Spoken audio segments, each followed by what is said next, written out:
The two princes of the Beijing social circle always wore a ring on their fingers, never taking it off. Someone had taken a close look and it was just an ordinary plain silver ring. No one knew that it had been bought by Guan Tang when she was 10 years old, a cheap trinket picked up from a street vendor. The two of them, Yuan Zhang, had worn it for 15 years straight, until Xiang Zhi appeared. Then they took off the plain ring and exchanged it for a wide, stylish ring that Zhi had given them as a gift.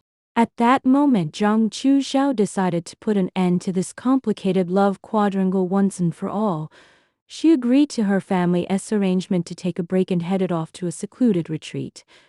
Dad, Mom, she said firmly yet calmly, her voice steady as if she were talking about something trivial. I'm going back home now. I've just returned from the wedding venue. Her mother, however, was stunned on the other end of the phone, both shocked and delighted. That's wonderful, Changzhang.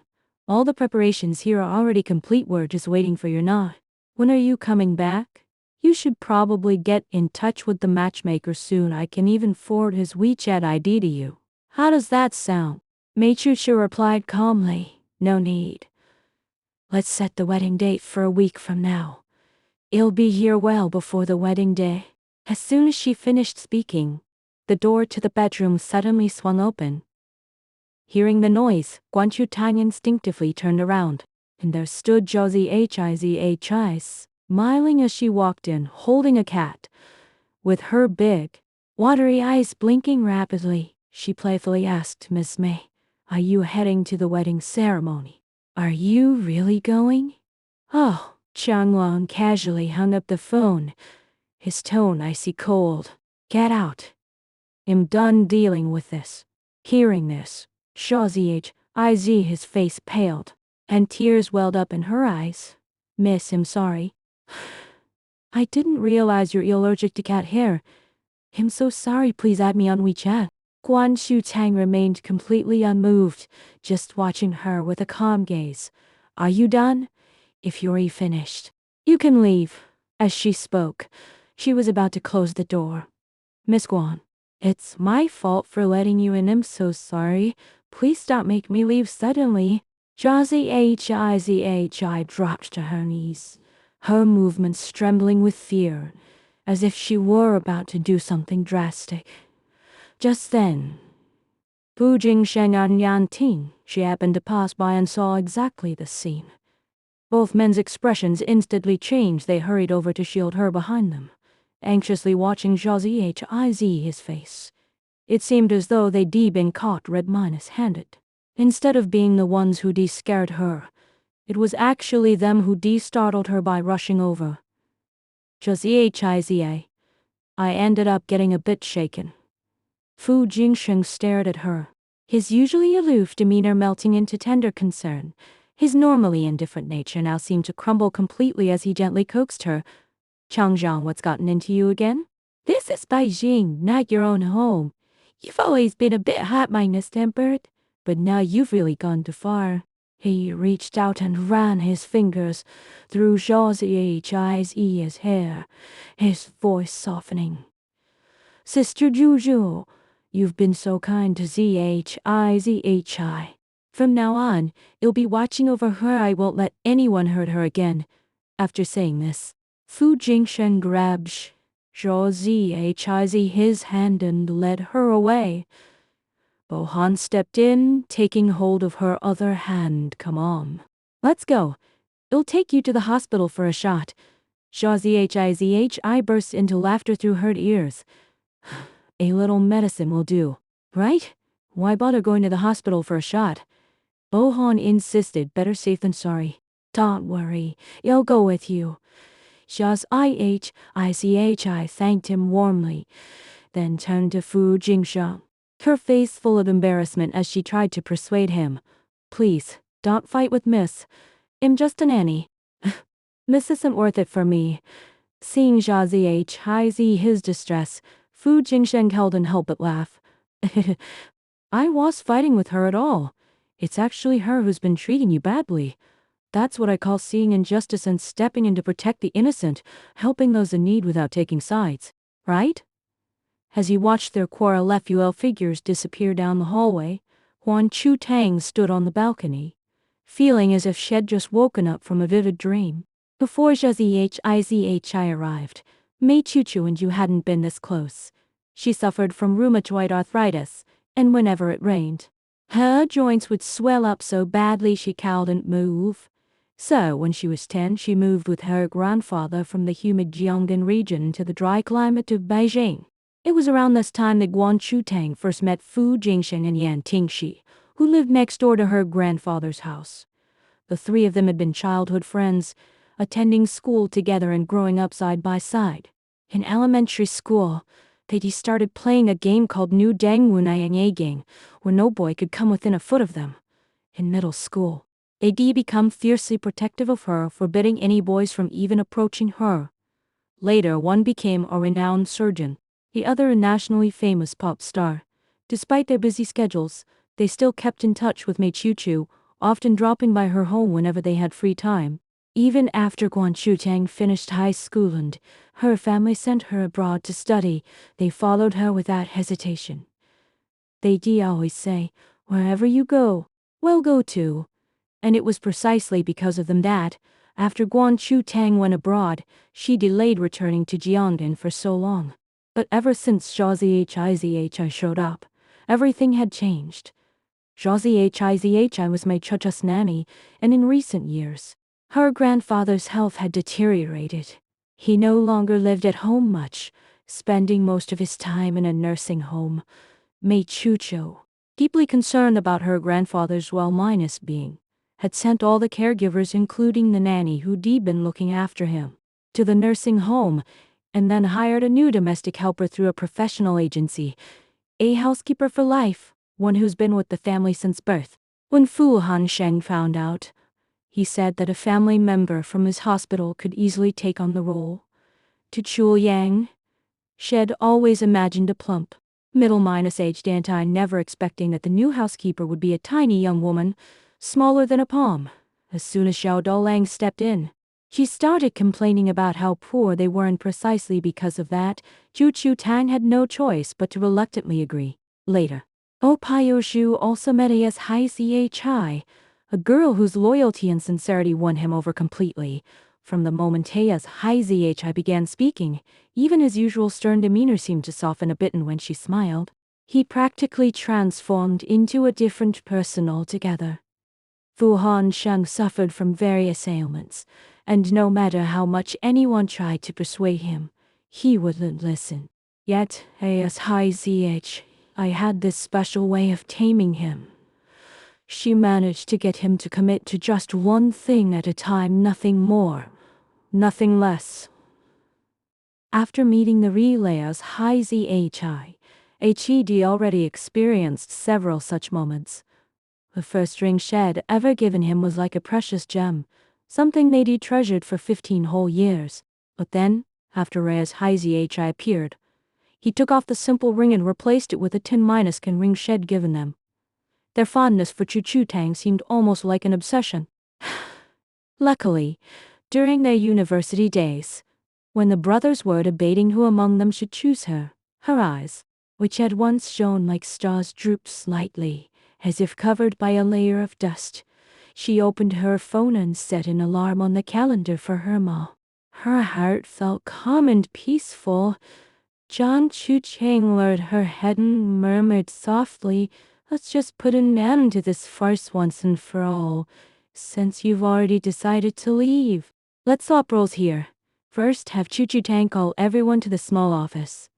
Then, hold a meeting together with the team leaders below."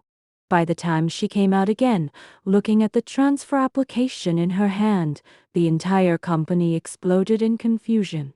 "What? You're leaving? Are you seriously going back to headquarters? Did you even finish changing your desk yet? Boss, are you really heading back to headquarters to take over the business?" Even the usually stoic secretary Brother Ding asked Boss, "Are you really taking over the family business this time?" Chu Tang tapped lightly on her computer and gave a gentle smile.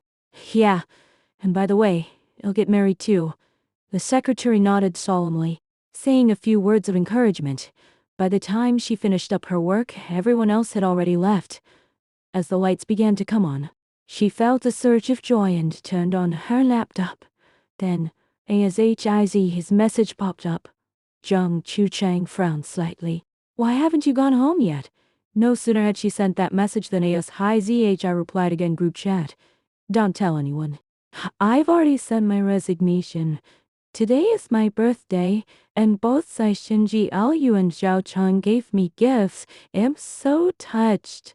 I even made dinner myself. Would you like to join me? Chu Tang chuckled softly, closing the conversation without showing any curiosity about what exactly the three of them were up to. Just as she drove home, she realized that the villa was brightly lit. Had the three of them really thrown a surprise birthday party for the housekeeper? Sure enough, as soon as she pushed open the door, the living room was filled with gifts, from decorative fabrics to fresh flowers on dags, all in shades of pink. Even the two main characters in the photo were dressed in festive attire. At first glance, Chu Tang felt as though she had stepped into a dream. Just then, Fu Hanxing emerged from the kitchen, still looking a bit unwell, and Bo Pio walked over to light the candles. I stood between Fu Jiaoyishu and Fu Hanxiang, radiant like a flower. With her hands clasped together, she quietly made a wish, then turned to each of the two men separately. This is the first time I've celebrated my birthday. From now on, every year, you'll celebrate it with you three. After finishing her words, she turned her head toward the doorway, her face glowing with sweetness. Chu Tang knew that ASHI had done this on purpose. If it had been earlier, she definitely wouldn't have tolerated ASHI's teasing or the fact that Fu Jiaoyizhu and Fu Hansheng treated her like a personal possession. But now, she didn't care anymore. She simply didn't pay attention to those things. After calmly reviewing the list of gifts, she nodded slightly. She felt happy and relieved. Wei Jing entered and stopped abruptly, as if only now noticing that she had returned home. Everyone froze, speechless. After a brief silence, Chu Tang had already gone upstairs to her room.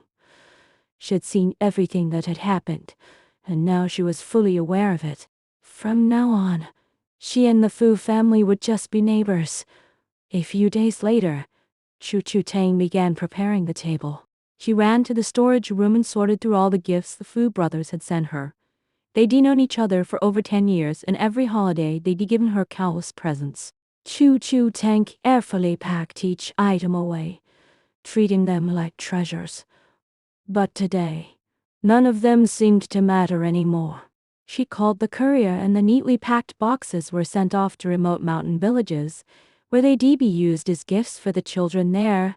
Fu Jiaoyizhu and Fu was returned one after another, and both quickly helped the delivery man unpack and check the contents. Once they saw clearly what was inside the boxes, Fu Hansheng hurried over, his voice sounding a bit excited. "Hey, give me a 474. Chu Tang laughed softly. "Dad, you're really something," he said, his face lighting up with a proud expression. "There's just too much stuff here. Let's clear some space." He instinctively reached for the box, intending to move it into the study. But Chu Tang firmly stopped him. "Fu Hans he ngst owns often involuntarily. It's not like we can't fit it all here anyway. These are all gifts from me on Jiaojing." Fu Jiaoyishu looked at the neatly packed boxes with tender care. He couldn't help but grumble softly. Chu Tang burst into laughter, finding it strangely amusing that HED reacted this way. The people were standing right there, yet they pretended not to see, continuing to humiliate and bully ZHI repeatedly and deliberately. Now that it was just a single day's affair, they seemed almost heartbroken. "If only I could get back to the south soon," one of them muttered. Suddenly, the place felt strangely tense. As if some state's legislature had just passed an anti-blood bill, the woman chuckled softly. "Don't worry, new things will come along eventually. Next time, they'll even send you more gifts." Han Shen turned around, looking for something else. Huiac Xiong quickly added, "Right. I'll buy you something nice."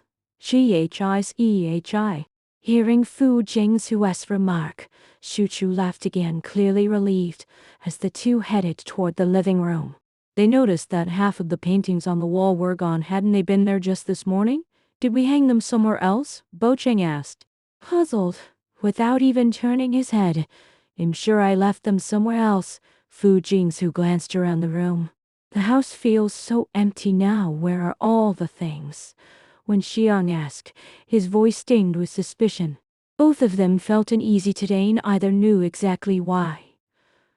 Bo Hansheng moved his lips slightly, about to ask more questions, when suddenly the phone rang. A sharp, unexpected sound that shattered the quiet. It was Shiluju calling from his office. On the other end came his urgent, frantic voice. It's raining hard outside. I can't find a taxi. Can you pick me up? Is it okay if I take your car? Han Sheng's expression changed instantly, and he spoke before Fu Jingsu could even react. Zhi. Don't worry, he'll be right over. Outside the rain grew heavier and heavier, accompanied by frequent thunderclaps. Behind them, Fu Jingsu kept pace, his usually nonchalant face now showing clear signs of tension. Just as Han Sheng had left, Fu Jingsu's anger flared up till he didn't even bother to say goodbye before speeding off in his car. But once he'd driven away, his expression remained calm throughout the entire journey. After he'd gone, he called Aunt Fu. Chapter 4. Arriving in the capital, Uncle Zanboi Xu Ying was taking good care of her, even offering to formally adopt her as his goddaughter. Now that she was leaving, of course, she wanted to say proper goodbyes to everyone. When she heard Mei Chuqi was getting married, Aunt Fu Stone was full of surprise, but mostly, it was laced with sadness. Tang Xiao, she said with a wry smile, you're going to get married after all. You've known these guys for so long. Did you really think you'd end up choosing one of them? But then she paused for a moment and added quietly, no, I didn't tell them yet. As soon as those words left her mouth, the line went silent. Shen sighed deeply. Well, it's just life. You two have been inseparable all this time, and I thought maybe you'd finally pick one of these boys to marry. Too bad. You made Osen have that kind of look. Mei Chu burst into tears. There's nothing to feel bad about, she said calmly. We're just not meant for each other. Fu Afa stopped trying to persuade her further. Instead, he simply said, Tang Xiao, I always knew you'd come home someday, but I never expected it to be so soon. Afen has watched you grow up since you were little. Before you leave, please come visit me. If you do go back to Jianggan, who knows when we'll see each other again. Mei Chu smiled weakly, adding with a hint of teasing, don't worry, I'll make sure to bring you something nice as a farewell gift. And I'll also give Aunt Bo a little something. After hearing this, Aunt Bo couldn't help but chattering on for a few more minutes before finally hanging up. Just as Mei Chu ended the call, the doorbell rang. Opening the door, Mei Chu found Zhi standing there, looking utterly distraught. The extroverted Nan was so big that she didn't get wet at all.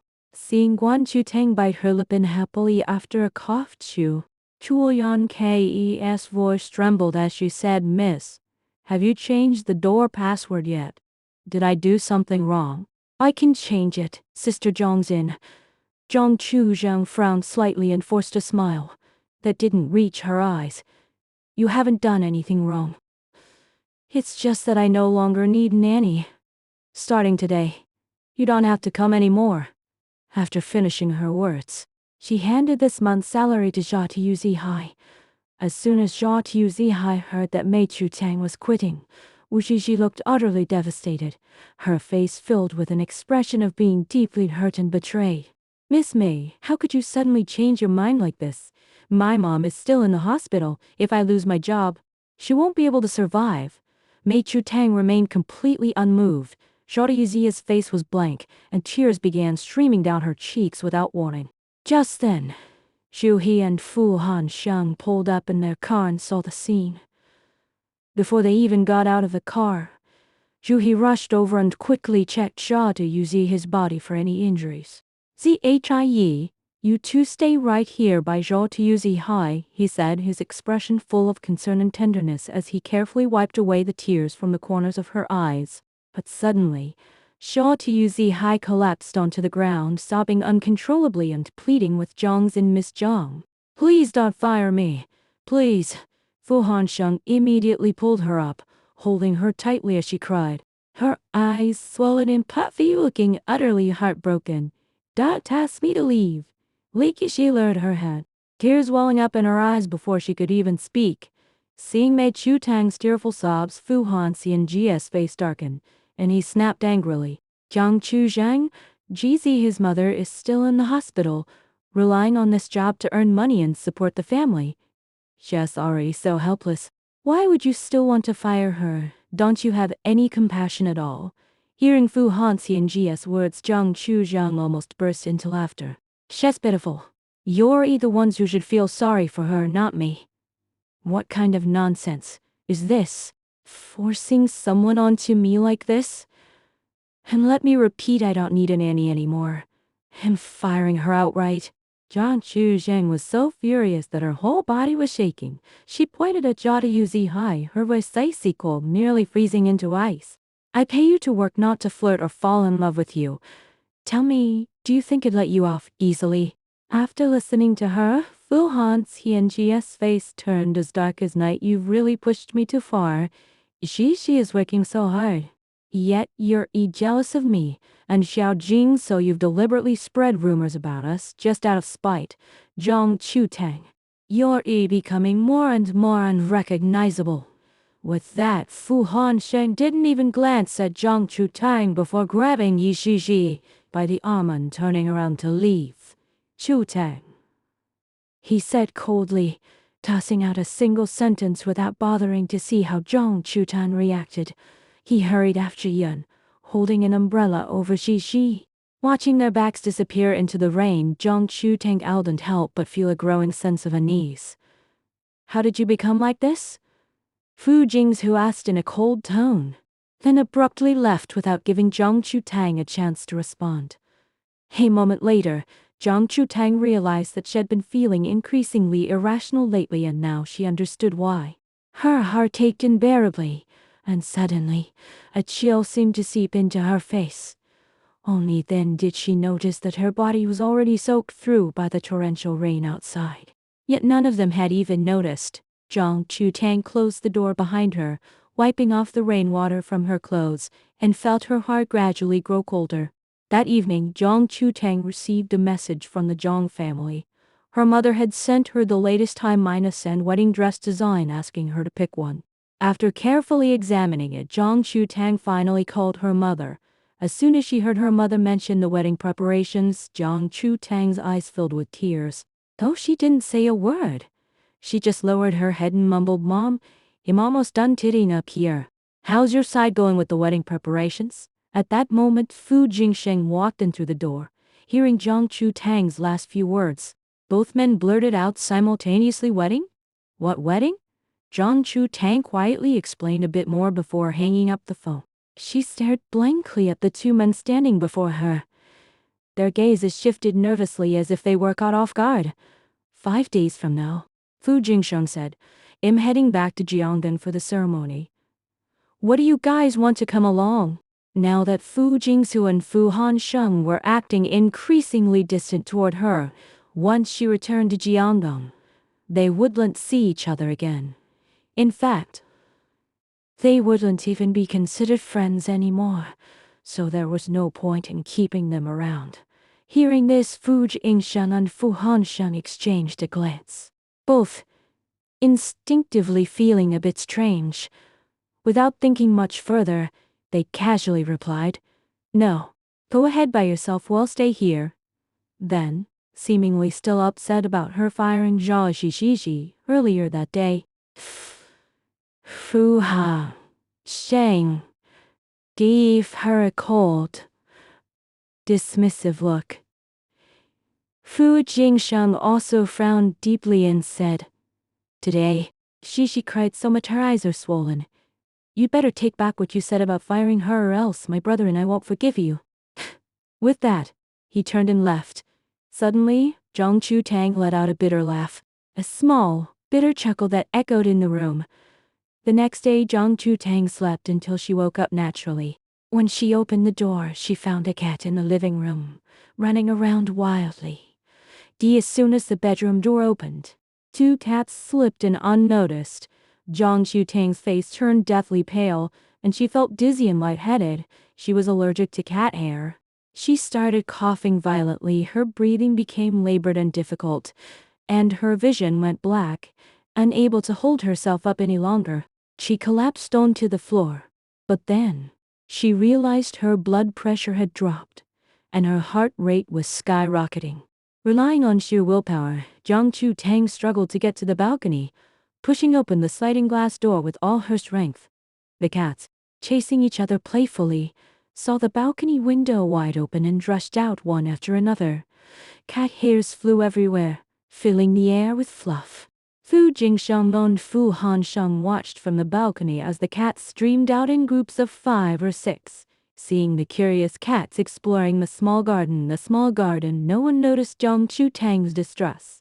Instead, someone snapped at her angrily. "These are pet cats, didn't you know you have to keep windows closed when you have cats?"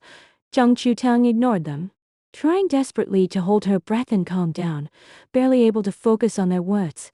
But Fu Jingsheng stormed over furious and shoved her away, slamming the sliding glass door shut.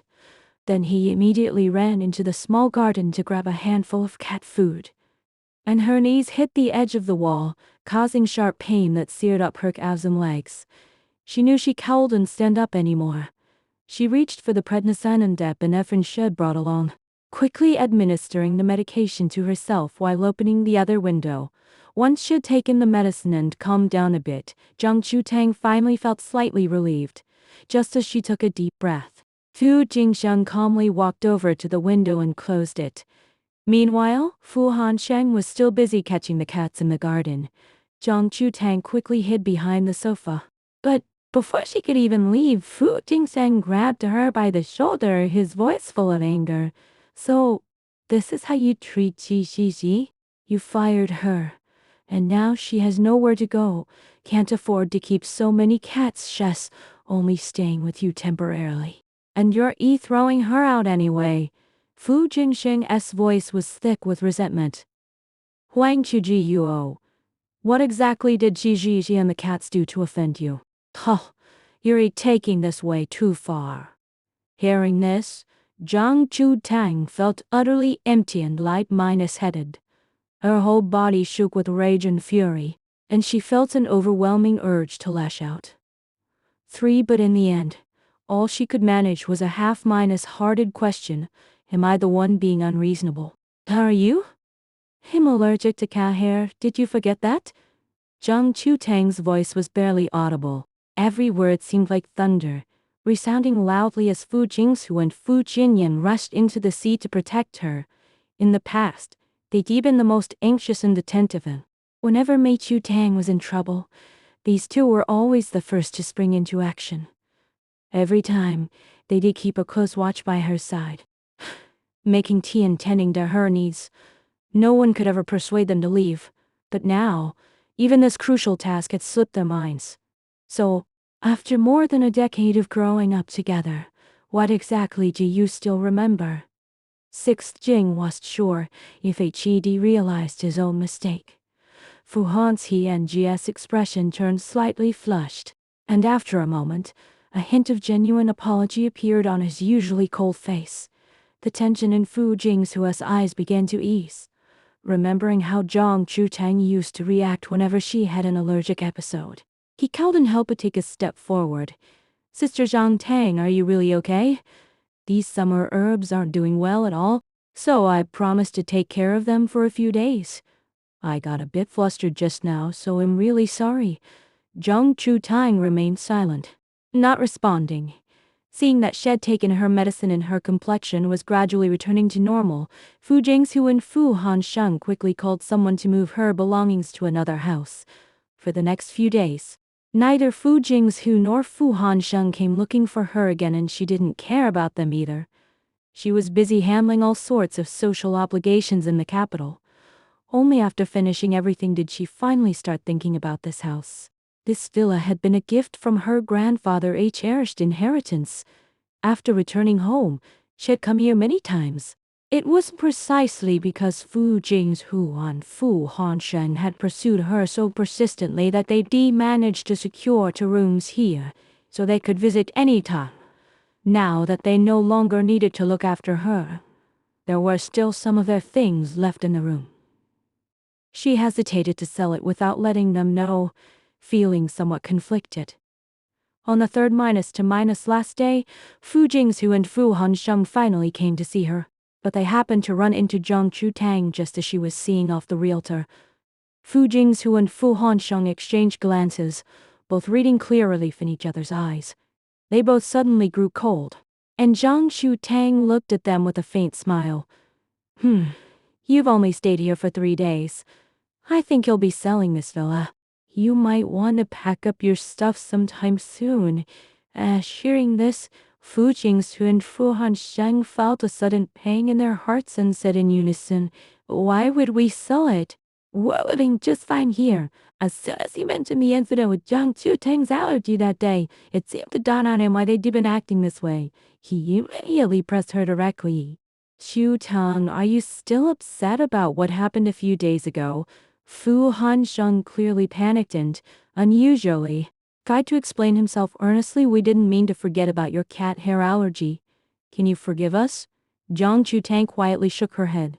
"No, it's not that I just don't want any more contact with either of you. I don't need you anymore. And I don't need this villa either." "Oh," she almost blurted out, but then stopped herself. "Instead," she said, "the house has cat hair, and it's no longer suitable for us to live here. I want to find a new place to live." Fu Jinghu kept his face stern, still refusing to budge. "If that's the reason, I can hire someone to thoroughly clean it for you. Don't worry, you definitely won't have any allergies again." Then he added, "Besides, this villa was chosen together by the 3 of us. Why would we sell it?" Fu Jinghu couldn't help but agree. "It was me, you, and her who spent so much time picking it out. It was even my grandfather's wedding gift to you. Why would we sell it?" Bokaiju chimed in, also nodding in agreement. Zhang Chutang simply shrugged and said, "Well, it's just that I have plenty of houses anyway, and you're looking for someone to give it a thorough cleaning, right? Why not ask Zhi? Isn't she perfect for the job?" Hearing Zhi's name, both of them suddenly lit up, but then hesitated. Finally, Fu Jinghu couldn't resist the idea and spoke up first. "Let's just let Sister Zhi handle it. She'll definitely take it very seriously." But Fu Hansheng sensed something was off and gave her a suspicious glance. "Wait a minute. Are you really okay with letting Zhi continue working as your nanny?" For some reason, he couldn't shake the feeling that the situation wasn't as simple as it seemed. Before he could press further, Zhang Chutang let out a light laugh. "Oh, come on. You guys are being so picky. What's wrong with letting her do the cleaning?" Without hesitation, she made her decision. "Fine.